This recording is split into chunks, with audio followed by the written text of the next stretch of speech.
गुज़िश्ता रोज इस्लामाबाद के district courts के बाहर होने वाले खुदकुश हमले का मुकदमा दर्ज कर लिया गया है। वफाकी पुलिस ने नामालूम अफराद के खिलाफ इंसदाद दहशतगर्दी एक्ट के तहत मुकदमा दर्ज कर लिया है। मुकदमे में एक्सप्लोसिव एक्ट, कत्ल और इक़दाम कत्ल की दफात भी शामिल हैं। मजीद तफसीलात बता रहे हैं डॉन न्यूज़ के नुमाइंदे शकील करार। शकील, बताइए।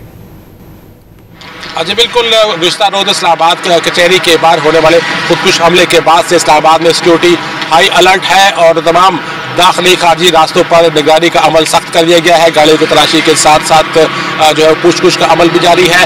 खास तौर पे जो दाखिली रास्ते हैं उसके बाद जो security high security zone, red zone है, यहाँ पर सिक्योरिटी जो है बढ़ा दी गई है और इसी तरह मॉनिटरिंग का जो सिस्टम है उसको भी बढ़ाया गया है। और इसके साथ साथ इन्वेस्टिगेशन के हवाले से अगर बात करें तो गुज़िश्ता रोज रात गए तक वज़ीर दाखिला मोहसिन नकवी, IG इस्लामाबाद और दीगर हुकाम जो है सेफ्टी बैठ के इस वाक़े के हवाले से जो फुटेज अब तक रिकॉर्ड की गई थी या उसको कलेक्ट किया गया था तो उसकी निगरानी देखते रहे, उसको मॉनिटरिंग करते रहे कि ये वाक़या किस तरह पेश आया। और इसके साथ साथ जो हमलावर का जो हैंडलर था जिसके बारे में बताया जा रहा है कि वो भी मौके पर जो है वो मौजूद था, मशकूक अंदाज में पाया गया था, उसकी तलाश भी जारी है कि वो किस तरफ से आया, अगर पैदल आया तो किस रास्ते से आया और अगर जो हैंडलर वहाँ से फरार हुआ है तो वो किस रास्ते से हुआ, क्योंकि करीब कोई जो है वो स्टेशन भी नहीं है, बस स्टॉप भी नहीं है कि वो किसी तो बस से उतर के आए। अगर वो पैदल आया तो किस रास्ते से आया, इस हवाले से जो है वो इंटेलिजेंस अदारे भी अपनी जो है वो इन्वेस्टिगेशन कर रहे हैं और जो मालूमात अब तक मिली है वो इंटीरियर मिनिस्ट्री के साथ शेयर भी की जा रही है। जी